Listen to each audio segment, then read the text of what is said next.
Hello everyone, आप सभी का स्वागत है मेरे यूट्यूब चैनल नेटफेयर। आज मैं बात करने जा रहा हूँ पाताल लोक नाम की सीरीज़ की, जो जस्ट रिसेंटली अमेजॉन प्राइम में रिलीज़ हुई है। अगर आप अमेजॉन प्राइम की ये सीरीज़ देखना चाहते हो तो उसके लिए आपको प्राइम मेंबरशिप लेनी पड़ेगी, लेकिन उसकी आपको कोई ज़रूरत नहीं पड़ने वाली, क्योंकि आज मैं आपको इस सीरीज़ की पूरी स्टोरी एक्सप्लेन करने वाला हूँ। जी हाँ, इसी वजह से आप ये वीडियो एंड तक ज़रूर देखिएगा और हो सके तो चैनल को सब्सक्राइब भी करें और उस बेल आइकन को भी दबाएं, ताकि मैं ऐसे ही कोई और प्रोजेक्ट्स, मतलब ऐसे ही कोई और वेब सीरीज़ या फिर मूवीज़ की एक्सप्लेनेशन में देता ही रहता हूँ। सो प्लीज़ मेरे चैनल को सब्सक्राइब करें। सो बिना गए वीडियो को स्टार्ट करते हैं।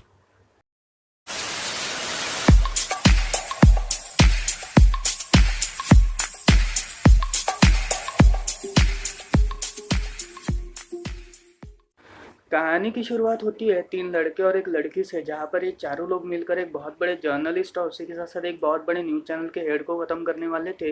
जिसका नाम था संजीव मेहरा। अब यहाँ पर ये चारों लोग जो थे, ये जब इसे ख़त्म करने वाले थे तब इन्होंने पूरी प्लानिंग कर रखी थी और इन्हें कहीं ना कहीं से तो भी ये कॉन्ट्रैक्ट मिला था ताकि ये इसे ख़त्म कर सके। इसी वजह से ये लोग अपने एलोटेड होटल से एक गाड़ी लेते हैं, जिस जो बोलेरो गाड़ी थी वो लेते हैं, और उस गाड़ी से ये लोग पुल के साइड में जाते हैं, जहाँ पर पुल को क्रॉस कर कर इन्हें इनकी मंजिल तक जाना था। अब यहाँ पर पुल के ही साइड में दिल्ली पुलिस की जो इंटेलिजेंस टीम थी वो इन्हें पकड़ लेती है, जिसमें एंट्री होती है डीसीपी भगत की। अब यहाँ पे डीसीपी भगत इन चारों को अरेस्ट करता है, जिसमें से जो एक बंदा था उसने अपना फ़ोन जो था वो पुल के ही नीचे वाली नदी में फेंक दिया था, जिसके चलते वो फ़ोन पूरी तरह से डूब गया। अब यहाँ पर इन चारों को अरेस्ट कर लिया गया था और इस पूरे इलाके का जो चार्ज था ये इंस्पेक्टर हाथीराम नाम के एक इंस्पेक्टर के पास था, जिसे अब तक कोई बड़ा केस हाथ में नहीं मिला था। मतलब उसे हमेशा छोटे छोटे केसेस मिलते थे और ये उसकी लाइफ का सबसे पहला बड़ा केस था। इसी वजह से डीसीपी भगत ने फर्स्ट टाइम उससे चुना इस केस के लिए, जहाँ पर उन्होंने कहा कि इस केस की जितनी भी इन्वेस्टिगेशन है वो तुम चालू करो, फिर उसके बाद तुम जो भी रिपोर्ट दोगे उससे हम इस इन्वेस्टिगेशन को और आसानी से आगे बढ़ा सकते हैं। इसी वजह से हाथीराम जो था उसने इस इन्वेस्टिगेशन की प्रोसीडिंग ली और बाद में इस इन्वेस्टिगेशन में काम करना शुरू किया। अब यहाँ पर इन चारों को अरेस्ट कर लिया गया था और इन चारों की रिपोर्ट्स तो हाथीराम के पास आ गई थी, जिसमें इसने सभी के नाम पढ़े। जिसमें सबसे पहले शख्स का जो नाम था उसका नाम था कबीर एम, जो एक्चुअली एक मैकेनिक था, लेकिन बाद में चल के उसने काफ़ी सारी गाड़ियाँ और टू व्हीलर्स चुराई थी। इसी वजह से उसके मैकेनिक के एक्सपीरियंस के चलते वो काफ़ी सारी गाड़ियों को चुराने का काम करता था। उसके ऊपर कंप्लेंट्स भी दायर थी, जिसमें वो हमेशा गाड़ी और टू व्हीलर्स को चुराया करता था। दूसरा शख्स था टोपे सिंह, जो जिसने वे मोबाइल फेंका था, और वो जो शख्स था उसके ऊपर ऑलरेडी 3-4 मर्डर केसेस और उसी के साथ कई सारे एक्सटॉर्शन के केसेस भी आए थे। और तीसरा जो बंदा था उसका नाम था विशाल त्यागी, जिसे हम प्यार से हथौड़ा त्यागी भी बुला सकते हैं, क्योंकि जैसा इसका नाम है वैसा ही इसका काम है, क्योंकि अपने हर एक विक्टिम को हथौड़े से मारता था। और इसने अब तक 47 मर्डर्स किए थे और कुछ एक्सटॉर्शंस और किडनैपिंग्स भी की थी। इसी वजह से ये इस लिस्ट में सबसे पहला आता था, क्योंकि इसने अब तक इतने सारे मर्डर किए और एक बार भी ये पकड़ा नहीं गया है। और चौथी जो लड़की थी इसे नेपाल से लाया गया था और ये लड़के का नाम था मैरी। अब इन चारों को एक्सट्रीम टॉर्चर करके इनसे इन्फॉर्मेशन बुलवाई जाती है, लेकिन कोई भी इन्फॉर्मेशन बताने को रेडी नहीं होता। और तब कबीर एम और उसी के साथ तोपे सिंह जो था वो पुलिस के लिए वो सरेंडर कर देते और पुलिस के लिए एक सरकारी गवाह बन जाते हैं। जहाँ पर कबीर एम का ये कहना था कि ये जो काम था उसे तारिक नाम के एक शख्स ने दिया था और वो उसी के मैकेनिक के इसमें काम किया करता था। मतलब जो एज अ मैकेनिक वो तारिक के ही दुकान में काम किया करता था। पर एक दिन अचानक उसने उससे कहा कि अगर तुम्हें पैसों की ज़्यादा ज़रूरत है तो तुम मुझसे मेरे पास तुम्हारे लिए एक काम है, और ये काम वो है कि तुम्हें अपनी दिल्ली में जाना है और इस दिल्ली के एक गाड़ी को तुम्हें चुराना है, और उस चुराई हुई गाड़ी को तुम्हें एक होटल में लेकर जाना है, जिस होटल होटल से 3 लोग निकलेंगे और उन तीनों लोगों को बिठाकर तुम्हें एक शख्स के पास जाना है। अब यहाँ पर जब वो ऐसा ही प्लानिंग के साथ करता है तब उसे ये बात पता चलती है कि ये जो तीनों थे ये तीनों मर्डर के लिए लाए थे। इसी वजह से कबीर अहम जो था वो तारिक से ये कहता है कि मैं ये काम नहीं कर सकता, लेकिन तारिक जो था वो उसे जान से मारने की धमकी देता है। इसी वजह से उसे ये काम करना पड़ा। तोपे सिंह जो था उसको ये मजबूरी थी, क्योंकि उसे पैसों की सख्त ज़रूरत थी। इसी वजह से उसने ये सब किया था, क्योंकि इस कॉन्ट्रैक्ट के बाद उसे 2 से 3 लाख रुपए मिलने वाले थे और उसको सेटल होना था। इसी वजह से उसने ये काम लिया। तीसरी जो लड़की थी मैरी, वो इसी वजह से ये काम कर रही थी, क्योंकि मतलब इसी वजह से उसे इस काम के लिए चुना गया था, क्योंकि अगर लड़की रहेगी तो कोई भी किसी पे शक नहीं करेगा और उनका काम भी आसानी से हो जाएगा। लेकिन जो सबसे वियर्ड और स्ट्रेंजर लग रहा था वो था हथौड़ा त्यागी, जो कुछ भी पुलिस को बताने को रेडी नहीं था और उसके साथ कुछ भी मुंह खोलने को भी रेडी नहीं था। इसी वजह से पुलिस वालों को ऐसा लगता है कि आखिर ये सब चल क्या रहा है। अब यहाँ पर हाथीराम और उसका जो कलीग था अंसारी, इन दोनों ने पूरी तहकीकात करने की ठानी, जहाँ पर सबसे पहले कबीर एम के कहने पे ये तारिक के घर पे गए, लेकिन तारिक वहाँ पे मौजूद नहीं था। इसी वजह से वो उसके रिलेटिव के घर पे गए, जहाँ पर उस रिलेटिव ने उनसे ये कहा कि तारिक तो कुछ दिनों से गायब है, इसी वजह से मेरी और उसके साथ कोई कांटेक्ट ही नहीं है। इसी वजह से हाथीराम जो है वो अपने कुछ लोगों से कहता है, मतलब अपने कुछ ऑफिसर्स से कहता है कि तारिक के रिलेटिव के घर पे नज़र रखना और उसी के साथ तारिक के भी घर पे नज़र रखना, ताकि हम तारिक के आते ही उससे पूछताछ कर सके। और ये दोनों जो थे, ये दोनों हथौड़ा त्यागी और उसी के साथ तोपे सिंह के गांव में जाते हैं। तोपे सिंह का जो गांव था वो पंजाब का एक छोटा सा गांव था, और वही अगर हथौड़ा त्यागी की बात करी जाए तो वो उत्तर प्रदेश के एक छोटे से गांव में रहा करता था। अब यहाँ पर ये दोनों जो थे, मतलब अंसारी को वो पंजाब में बेचता है और वो खुद मतलब हाथी कुमार जो था, मतलब हाथी सिंह जो था, वो खुद यहाँ पे जाता है, मतलब उत्तर प्रदेश में जाता है उस गांव में, जहाँ पर हाथीराम उत्तर प्रदेश में उसे ये बात पता चलती है कि उसके घर वालों ने, मतलब हथौड़ा त्यागी के जो घर वाले थे उन्होंने कहा था कि एक शैतान को हमने जन्म दिया है और इस शैतान को हमने हमारे घर से निकाल दिया है, इसी वजह से हमारे से इसके बारे में कुछ भी मत पूछना। अगर तुम्हें पूछना ही है तो इसके स्कूल के एक स्पोर्ट टीचर से पूछना, क्योंकि वो उससे ज़्यादा कनेक्टेड था। और वही पंजाब में अंसारी जब जाता है तो पंजाब में अंसारी को तोपे सिंह का एक रिश्तेदार मिलता है जो एक्चुअली उसका अंकल था, और वो उसकी आप बीती बताता है, जहाँ पर वो ये बताता है कि एक्चुअली हमारे गांव में उछली जात और निचली जात का काफ़ी ज़्यादा फर्क हुआ करता था। इसी वजह से तोपे सिंह जो था वो काफ़ी ज़्यादा उसे काफ़ी ज़्यादा बेइज्जती का सामना करना पड़ता था, क्योंकि जो ऊंची जात वाले लोग थे वो हमेशा उसकी बेइज्जती करते थे। इसी वजह से कुछ समय पहले उसने कम्युनल ग्रुप, जो ज़्यादातर छोटे जातियों वाला ग्रुप रहता था, जो बड़े जातियों वाले लोगों से लड़ने की काम करता था, उस ग्रुप में उसने अपनी खुद की एडमिशन करवा ली और उस ग्रुप में उसने पूरी ट्रेनिंग ली। और इस ग्रुप से ट्रेनिंग लेने के बाद उसने कुछ 3 बड़े जात वाले लड़कों को मारा था, जिसके बाद उनके बापों ने हमारे पूरे परिवार को ख़त्म कर दिया। उस वक्त मैं और मेरी वाइफ जो थी वो कैसे तो भी बच गए, वरना वो हम दोनों को भी ख़त्म कर देते। और यहीं पर ही तोपे सिंह जो था वो उस हादसे के बाद कभी पंजाब नहीं लौटा और उसके बाद वो हमेशा के लिए गायब हो गया। और वही अगर दूसरे की बात करी जाए, यानी हथौड़ा त्यागी की बात करी जाए, तो हथौड़ा त्यागी के जो स्पोर्ट्स टीचर थे उनका ये कहना था कि बचपन में लैंड्स डिस्प्यूट की वजह से हथौड़ा त्यागी की जो तीनों सिस्टर्स थी उनके साथ रेप कर दिया गया था, और उसके बाद उनकी ज़बरदस्ती शादी करवाई गई थी, क्योंकि किसी की भी नाक नहीं कटनी चाहिए इसी वजह से। और यहीं पर ही हथौड़ा त्यागी को काफ़ी ज़्यादा गुस्सा आया था, इसी वजह से उसने जिन जिन जिन लोगों ने उसके साथ, उसकी बहनों के साथ रेप किया था, उन्हीं लोगों के बेटों को उसने हथौड़े से पीटा था। जिसके बाद वो एक डकैत के साथ एक ग्रुप में ऐड हो गया, जिसका और फिर उसके बाद उसे उत्तर प्रदेश में कभी नहीं देखा गया, मतलब उस हथौड़े इंसिडेंट के बाद उसे कभी भी उत्तर प्रदेश में नहीं देखा गया। इसी वजह से वो हमेशा गायब ही रहता था। अब यहाँ पर हाथीराम जो था उसे इस बात से संतुष्टि नहीं थी कि आखिर ऐसा कैसे कर सकता है, मतलब ऐसा अचानक से कैसे गायब हो सकता है। इसी वजह से वो स्पोर्ट टीचर से ये कहता है कि अगर कुछ भी पता चले तो मुझे जल्दी से बताना, और वहाँ से वो चला जाता है। अब यहाँ पर वो गंगा नदी में बैठा हुआ था, गंगा नदी के छोर पर बैठा हुआ था, तभी अचानक से एक जर्नलिस्ट वहाँ पे आता है जो छोटे लेवल का जर्नलिस्ट था, और वो उसे कहता है कि हथौड़ा त्यागी जो है वो एक बहुत बड़े बैंडिट के साथ काम करता है, जिसका नाम है दोलोनिया गुजर। अब दोलोनिया गुजर जो था वो उत्तर प्रदेश का सबसे बड़ा बैंडिट, मतलब एक सबसे बड़ा डाकू था, जिससे हर कोई थरथराते हुए कांपता था। और उसका जो भाई था वो एक्चुअली एक पॉलिटिशियन था और उसका पॉलिटिकल कनेक्शन बहुत ज़्यादा था। इसी वजह से हथौड़ा त्यागी पे कभी कोई केस रजिस्टर ही नहीं हुआ। उसने काफ़ी सारे मर्डर्स किए हैं, पर हथौड़ा त्यागी जो था वो दोलोनिया का काफ़ी खास आदमी था, इसी वजह से उसके ऊपर कोई केसेस दर्ज ही नहीं हुए। अब यहाँ पर दिल्ली में संजू मेहरा जो था उसने हथौड़ा त्यागी के ऊपर सारी इन्फॉर्मेशन अपने कलीग के थ्रू मंगा ली थी, और उसने हथौड़ा त्यागी के खिलाफ एक इंटरव्यू दिया था, मतलब हथौड़ा त्यागी की न्यूज़ पूरे न्यूज़ चैनल में छपवा दी थी। और ये बात जब हाथीराम को पता चलती है तो हाथीराम अचानक से अपना पूरा काम छोड़कर दिल्ली में आता है और वहाँ पर संजू मेहरा से पूछता है कि मैंने आपसे कहा था कि इस पूरे इन्फॉर्मेशन को सीक्रेसी रखना चाहिए, क्योंकि ये जो पूरी इन्वेस्टिगेशन थी इसे एक सीक्रेसी रखने की बात हुई थी, लेकिन मेहरा ने ये कसम जो है वो तोड़ दी, इसी वजह से आपने ऐसा क्यों किया। जहाँ पर मेहरा का ये कहना था कि हमारा काम है सिर्फ न्यूज़ दिखाना और हम किसी से भी नहीं डरते। और यहीं पर ही ये बात पता चलती है कि मेहरा जो था वो सिर्फ अपने फ़ायदे की बात देखता था, क्योंकि मेहरा को अपने चैनल की टीआरपी बढ़ानी थी, और ऐसा इमोशनल ड्रामा करने से शायद से उसके चैनल की टीआरपी बढ़ जाएगी, इसी वजह से उसने ये सब किया। अब यहाँ पे हाथीराम और उसी के साथ साथ अंसारी जो था वो ये पूरी रिपोर्ट जो है, मतलब जो भी उन्होंने अब तक ढूंढा था वो सारी रिपोर्ट ये डीसीपी भगत को सुनाते हैं, जहाँ पर भगत का ये कहना था कि इनके बारे में और भी अगर कोई इंटरेस्टिंग इन्फॉर्मेशन निकली तो हमें जल्दी से जल्दी खबर कर देना, और उसके साथ कुछ भी मिले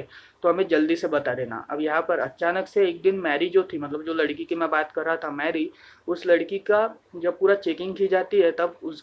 तब वहाँ के पुलिस ऑफिसर्स को ये पता चलता है कि ये लड़की नहीं बल्कि एक लड़का है जिसका नाम चीनी है। अब यहाँ पर अगर चीनी की बात करी जाए तो वो एक्चुअली एक गे था जिसने ये सारा काम सिर्फ इसलिए किया था ताकि वो अपना ऑपरेशन करवा सके, इसी वजह से। अब यहाँ पर ये बात जब हाथीराम को पता चलती है तो हाथीराम काफ़ी ज़्यादा गुस्सा होता है और उसे ही मारना शुरू कर देता है, और कहता है कि मतलब अपने ऑफिसर से कहता है कि ये राज अगर किसी को भी पता चला तो बहुत बड़ी गड़बड़ी हो जाएगी। और इसी वजह से वो अपने कलीग से भी कहता है, जो एक्चुअली उसी के लेवल का कलीग था, उससे वो कहता है कि तुम ये राज किसी को भी नहीं बताओगे, और उसी के साथ मैं इसकी पूरी तफ्तीश एक दिन में ही कंप्लीट करूंगा। जहाँ पर वो जो कलीग था वो ये बात को एक्सेप्ट करता है, और हाथीराम और अंसारी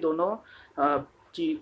दोनों चीनी के बारे में ढूंढना चालू कर देते हैं। अब यहाँ पर चीनी के बारे में ढूंढने से उन्हें ये बात पता चलती है कि वो कुछ समय से एक बहुत बड़े म्यूजियम में एज अ रिसेप्शनिस्ट काम किया करती थी, और उस रिसेप्शनिस्ट का काम ये था कि लोगों को पूरी इन्फॉर्मेशन देना। अब यहाँ पर जब वो उस म्यूजियम के मालिक से मिलते हैं तब उनका ये कहना था कि एक्चुअली ये जो चीनी है ये जो है एक नेपाल की प्रोस्टिट्यूट है जिसे मैं नेपाल से लाया था, जहाँ पर मैंने इसे काम दिया था, और बाद में चल के कहाँ गायब हो गई इसके बारे में मुझे भी खुद को नहीं पता। इसी वजह से वो भी इस दायरे से छूट जाता है। और तभी हाथीराम और अंसारी को ये खबर मिलती है कि फ़ोन भी निकल चुका है, और उसी के साथ साथ तारिक की जो लाश है वो उसी गटर में पाई गई है। अब यहाँ पर जब ये दोनों वहाँ पे जाते हैं, मतलब उस लोकेशन पे जाते हैं, तब इस फ़ोन को अगवा कर लिया गया था, मतलब इस फ़ोन को उनके पास रख लिया गया था। और उसी के साथ साथ इस इस पूरे इसमें था, मतलब तारिक जो था उसकी लाश उसे दिखती है, तब उसे ये बात पता चलती है कि उसकी लाश को मतलब उसने सुसाइड नहीं करी है बल्कि किसी ने तो भी उसका गला घोट के आत्महत्या की है। अब यहाँ पर ये रिपोर्ट वो दर्ज ही करवा रहे थे, मतलब ये रिपोर्ट वो पोस्टमार्टम के लिए डाल ही रहे थे कि तब तक वहाँ पर मोबाइल के भी बारे में पता चल जाता है, और मोबाइल से जो इन्फॉर्मेशन निकलती है वो सारी सारी की सारी सच थी। जहाँ पर मोबाइल से ये इन्फॉर्मेशन निकलती है कि मोबाइल के अंदर संजीव मेहरा की फ़ोटोज़ और उसी के साथ बहुत सारी वीडियोस निकाली गई थी। इसी वजह से उनको ये पता चलता है कि संजीव मेहरा की ही असैसिनेशन का ये लोग प्लान कर रहे थे। अब यहाँ पर हाथीराम जो था वो ये कहता है कि जल्दी से जल्दी इस इन्फॉर्मेशन को डीसीपी साहब तक पहुँचा दो ताकि हम इस पूरे केस को यहीं पर ही सॉल्व कर दें और इन चारों को गुनहगार घोषित कर दें। लेकिन जैसे ही वो ये पूरी जो क्लिपिंग था अपने पुलिस स्टेशन तक लेकर जाता है तब तक वहाँ पे मीडिया आ जाती है, जिनको ये खबर मिल चुकी थी कि जो चीनी जो है वो एक्चुअल में एक लड़की नहीं बल्कि लड़का है। जहाँ पर ये बात उसने डीसीपी को नहीं बताई थी, और उसका जो कलीग था जिसने उस पर भरोसा किया था उसी कलीग ने ये बात बता दी, क्योंकि वो अपनी नौकरी नहीं गंवाना चाहता था इसी वजह से। अब यहाँ पे हाथीराम को सस्पेंशन ऑर्डर मिलता है और उसे सस्पेंड किया जाता है, जिसके चलते उसका पूरा पुलिस जॉब भी चला गया था, और उसी के साथ उसके बाद जो था वो भी अब बचा नहीं था। इसी वजह से वो पूरी तरह से अकेला हो चुका था अपनी वाइफ और अपने बेटे के साथ, और वो पूरी तरह से गुस्सेल और उसी के साथ काफ़ी ज़्यादा शराब पीना शुरू कर चुका था। अब यहाँ पर ये जो केस था ये सीबीआई को सौंप दिया जाता है। सीबीआई इस केस की तफ्तीश कर रही थी, जहाँ पर इनका जो खबरी था इन्हें खबर देता है और कहता है कि बाटला हाउस के एक फ्लैट में मुझे बहुत सारी संगीन इन्फॉर्मेशन मिली है। और तब ये सीबीआई की टीम वहाँ पर पहुँचती है, तब वो देखती है कि बाटला हाउस के एक फ्लैट में काफ़ी सारे हथियार और उसी के साथ कारतूस और बहुत सारे बम्स उसी के साथ वहाँ पर पड़े हुए मिले थे, और उसी के साथ कुछ तो भी आयातें एक पेपर में लिखी हुई थी, जिससे ये बात साफ साबित होती थी कि कबीर एम जो था ये एक्चुअली एक आईएसआई एजेंट था जो लश्कर तैयबा नाम के एक टेररिस्ट ग्रुप से बिलोंग करता था, और इसे इसी वजह से यहाँ पे भेजा गया था ताकि वो मेहरा की असैसिनेशन कर सके। और ये बात सीबीआई जब मेहरा को बताती है तब मेहरा ये डिसाइड करता है कि अपने चैनल की और टीआरपी बढ़ाने के लिए इस न्यूज़ को उसने 2 दिन पहले ही रिलीज़ कर दिया, क्योंकि सीबीआई उस वक्त पूरी इन्फॉर्मेशन जो न्यूज़ थी वो इन्फॉर्मेशन का प्रेस कॉन्फ्रेंस देने ही वाली थी, लेकिन उसके पहले ही मेहरा ने इस पूरी इन्फॉर्मेशन को दे दिया, जहाँ पर सभी लोगों की सिंपैथी उसे मिली और उसी के साथ उसकी चैनल की इज्जत भी बढ़ गई, और उसी के साथ जितने भी उसके राइवलरीज थे उन सभी का धंधा उसने चौपट कर दिया। अब यहाँ पर सीबीआई ने 2 दिन बाद ये इन्फॉर्मेशन दी कि ये जो लोग थे इन चारों को पहले नेपाल, इनमें से जो लड़की थी इसे नेपाल से लाया गया था, और ये जो चारों लोग थे ये पाकिस्तान से लाए गए थे, मतलब तीनों लोग जो थे ये पाकिस्तान से लाए गए थे। और पाकिस्तान से इन्हें पहले मुजफ्फराबाद उतरवाया गया, और फिर मुजफ्फराबाद से ये लोग दिल्ली में आए, जहाँ पर इन्होंने बाटला हाउस में घर लिया और सारे हथियार लिए, और उसके बाद इन चारों ने एक होटल में रूम रेंट पे लिया, जहाँ पर ये संजीव मेहरा को मारना चाहते थे ताकि वो उसके लोकेशन के पास ही रह सके।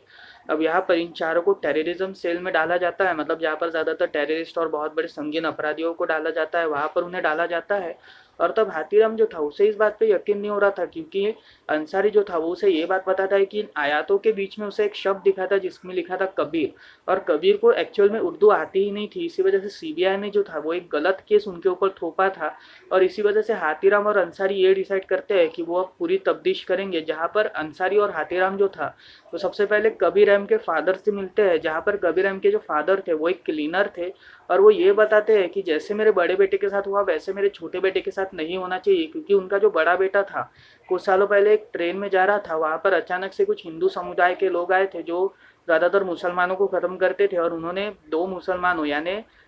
कबीर अहम के फादर के बड़े बेटे और उसके साथ उसके एक दोस्त का कत्ल किया था, जिसके बाद उसके फादर ने कबीर को as a non Muslim raise किया, उसके साथ उन्हें एज अ हिंदू कम्युनिटी के लिए रेस किया। इसी वजह से वो एक उनका ये कहना था कि मैंने आज तक मेरे बेटे को मुस्लिम बनने से रोक दिया था, मतलब मुस्लिम तक नहीं बनने दिया, और आपने उसे एक जिहादी बना दिया। और इसके बाद ये कहते हैं कि एक्चुअली कबीर तो था वो एक बेकसूर इंसान था, और उसके ऊपर टेररिज्म का इल्ज़ाम लगाना काफ़ी बुरी बात थी। इसी वजह से वो कबीर एम से मिलना चाहता था, जहाँ पर उन्हें ये खबर मिलती है कि कबीर एम की मौत सेल में ही किसी तो भी एक शख्स ने की है, पर ये शख्स कौन था ये आज तक कोई भी नहीं जानता, और कबीर एम की यहीं पर ही डेथ हो जाती है। अब यहाँ पर हाथीराम जो था वो ये डिसाइड करता है कि अब वो हथौड़ा त्यागी और उसी के साथ साथ जो भी इन सबके बीच में कनेक्शन है उन सबके बारे में पता लगाएगा, जहाँ पर जो मेहरा की जो कलीग थी वो हाथीराम को ये इन्फॉर्मेशन देती है, जहाँ पर वो उसे एक फ़ोटोज़ वगैरह देती है और कहती है कि ये पॉलिटिकल सपोर्ट था हथौड़ा के साथ में, क्योंकि दोलोनिया जो गुजर जो था वो एक्चुअली पॉलिटिकल सपोर्ट से इतना ज़्यादा घिरा था, इसी वजह से उसके ऊपर कोई केस ही दर्ज नहीं हुआ। और ये उसके भाई की कुछ तस्वीरें हैं जिसमें वो एक अजीब सी चीज़ दिखता है, और वो चीज़ थी राजबीर गुजर, जो एक्चुअली हथौड़ा त्यागी का एक स्पोर्ट्स टीचर था, और वो स्पोर्ट्स टीचर से पहले एक पुलिस ऑफिसर था। इसी वजह से उसको पता ही नहीं चल रहा था कि आखिर सब चल क्या रहा है, जहाँ पर हाथीराम ये डिसाइड करता है कि वो वापस उत्तर प्रदेश के उस गांव में जाएगा जहाँ पर हथौड़ा त्यागी की रेसमेंट हुई थी, और वो उस गांव में जाता है जहाँ पर वो स्पोर्ट्स टीचर से मिलते हुए ये कहता है कि तुम एक पुलिस ऑफिसर थे और तुमने मुझे ये बात बताई क्यों नहीं। जहाँ पर राजबीर गुजर यानी जो पुलिस ऑफिसर था वो ये बताता है कि एक्चुअली कुछ सालों पहले दुल्हनिया गुजर जो था वो यहाँ पर आया था और उसने मेरे पे हमला करने की कोशिश की थी। तब मैंने कहा था कि मुझे आपकी गैंग में शामिल कर लो, क्योंकि मैं आपकी गैंग में शामिल होना चाहता हूँ, और यहीं पर ही उसने उसको अपनी गैंग में शामिल किया था, जहाँ पर एज अ स्पोर्ट्स टीचर उसने जॉब लगवाई थी। Actually as a sports teacher वो इसी वजह से जॉब लगवाना चाहता था, क्योंकि अगर sports teacher as a job नहीं लगी तो वो जितने भी लोग हैं उन सबको यहाँ पे लेकर ही नहीं आएगा। इसी वजह से उसने as a sports teacher Rajbir Gujar को ये जॉब दी। अब राजबीर गुजर को जब ये जॉब मिली तब उसने हथौड़ा त्यागी के बारे में पढ़ा, जहाँ पर हथौड़ा त्यागी को भी उसने ये जॉब दिलवाई। और हथौड़ा त्यागी जो दोलोनिया के गैंग में था वो दोलोनिया से मिलना चाहता था, लेकिन उसे काफ़ी सारी कड़ी परीक्षाएं देनी पड़ी थी। और तब जब वो दोलोनिया से मिला था तब दोलोनिया ने उसे ये कहा था कि जैसे एकलव्य ने द्रोणाचार्य के लिए अपना अंगूठा त्याग दिया था, वैसे ही तुम्हें अपना अंगूठा त्यागना होगा। जहाँ पर हथौड़ा त्यागी जो था वो अपना अंगूठा तोड़ देता है और उसे दान कर देता है, और उसके बाद वो अपने असाइनमेंट्स करना शुरू कर देता है, जिसमें वो हर एक किलिंग हथौड़े से करना शुरू कर दिया था। और इसी वजह से इस किलिंग के लिए भी उसे ही भेजा गया था, ताकि वो संजीव मेहरा को हथौड़े से मार सके। अब यहाँ पर हाथीराम और भी ज़्यादा तफ्तीश कर रहा था, लेकिन तब तक उसे जो दोलोनिया के गैंग के जो लोग थे वो उसे पकड़ लेते हैं और दोलोनिया के भाई के पास लेकर आते हैं, जो एक्चुअली ये कहता है कि आखिर तुमने इस केस में क्या सॉल्व किया ये मुझे ज़रूर बताओ, क्योंकि मैं ये सब सुनना चाहता हूँ। जहाँ पर हाथीराम उन्हें ये बताता है कि इस केस का मतलब ये है कि मास्टर जी यानी दोलोनिया गुजर जो है उसकी डेथ हो चुकी है, और उसकी डेथ के बाद तुम लोगों ने ये काम उसी के रूप में किया था, जहाँ पर तुम लोगों का ये मानना था कि अगर हमने हथौड़ा को प्रेरित किया तो वो ये काम मास्टर जी के लिए कर ही देगा, मतलब दोलोनिया गुजर के लिए ये काम वो कर ही देगा। इसी वजह से तुमने ये काम करवाया, जहाँ पर तुमने 4 लोगों को बुलवाया, इन सभी का बैकग्राउंड इरेज करवाया, और उसी के साथ इन चारों का बैकग्राउंड इरेज करने के बाद तुमने ये सब इसी वजह से किया ताकि तुम अपने राइवलरीज को ख़त्म कर सको। एक्चुअली दोलोनिया गुजर का जो राइवलरी था वो एक पॉलिटिशियन था, और उस पॉलिटिशियन की पूरे पॉलिटिकल करियर को ख़त्म करने के लिए उसने ये सब किया था। जहाँ पर संजीव मेहरा तो बस एक बहाना था, उन्हें एक्चुअल में हथौड़ा त्यागी को ही ख़त्म करना था। लेकिन हथौड़ा त्यागी जब संजीव मेहरा को मारने का दिन आया था तब वो मास्टर जी से प्रश्न पूछना चाहता था, मतलब बात करना चाहता था, और वो भी बात इसलिए थी क्योंकि जब वो उनके घर पे नज़र रख रहा था, यानी हथौड़ा और उसकी जो गैंग थी जब उनके ऊपर नज़र रख रही थी, तब वो जो था वो देखता है कि उसकी जो वाइफ थी वो कुत्तों से काफ़ी ज़्यादा प्यार कर रही थी। इसी वजह से हथौड़ा का दिल पिघल जाता है, क्योंकि हथौड़ा भी कुछ कुत्तों से काफ़ी ज़्यादा प्यार करता था। और कुछ साल पहले दोलोनिया ने भी उसे ये कहा था कि जो बंदा कुत्तों से प्यार करता है वो सबसे अच्छा शख्स होता है। इसी वजह से हथौड़ा को ये कन्फ्यूजन था कि वो उसे मारे या ना मारे। इसी वजह से वो मास्टर जिया ने दोलोनिया से बात करना चाहता था, लेकिन उससे बात ना होने की वजह से वो ये प्लान ड्रॉप कर देता है। और तभी जब वो प्लान ड्रॉप करता है तब उसे पकड़ लिया जाता है और उसका एनकाउंटर वहीं पर ही होने वाला था, लेकिन तब तक लकीली मीडिया वहाँ पे आने की वजह से ये एनकाउंटर हो ही नहीं पाया। अब यहाँ पर वो ये कहता है कि इस वजह से तुमको काफ़ी ज़्यादा फायदा होने वाला था, क्योंकि हथौड़ा त्यागी गया तो दिल्ली से पूरा सपोर्ट तुमको मिलने वाला था। बाद में इलेक्शन की टिकट भी तुमको मिलने वाली थी और इसी के साथ तुम एक बहुत बड़े मंत्री भी बनने वाले थे। इसी वजह से तुमने ये पूरा फायदा करवाया, लेकिन लकीली उस वक्त मीडिया आई, इसी वजह से पूरा प्रकरण मीडिया में भी आ गया। अब यहाँ पर दोलोनिया गुर्जर का जो भाई था वो हाथीराम को जाने को कहता है और कहता है कि ये हथौड़ा को दे देना और उसे कहना कि उसे कहना कि हम तुम्हें जल्दी से जल्दी खत्म कर देंगे, तुम उसकी चिंता मत करो, और वहां से उसे भेज देते हैं। अब यहाँ पर वो दिल्ली में आने के बाद उसे एक खुशखबरी मिलती है कि जो दोलोनिया गुजर का जो भाई था और उसके साथ उसका जो राइवलरी था, इन दोनों की दोस्ती हो चुकी है और इन दोनों ने गठबंधन कर लिया है। और इसी वजह से जो दोलोनिया गुजर का भाई था उसने हाथीराम की जो जॉब थी वो बचा ली थी और उसे सस्पेंशन से दूर कर दिया था। इसी वजह से उसे जॉब मिल गई थी। अब यहाँ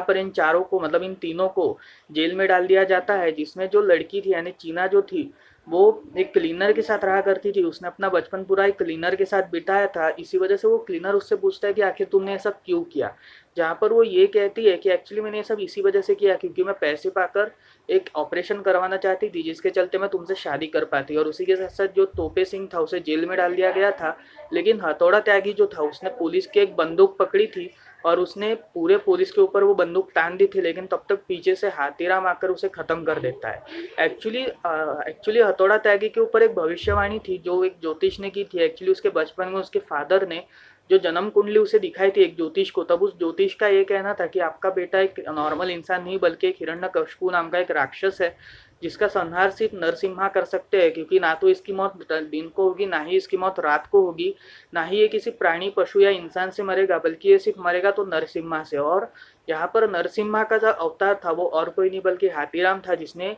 हथौड़ा त्यागी को मारा था। और जब उसने उसे मारा था तब ना तो दिन था ना ही रात थी, तब पूरा था बारिश। इसी वजह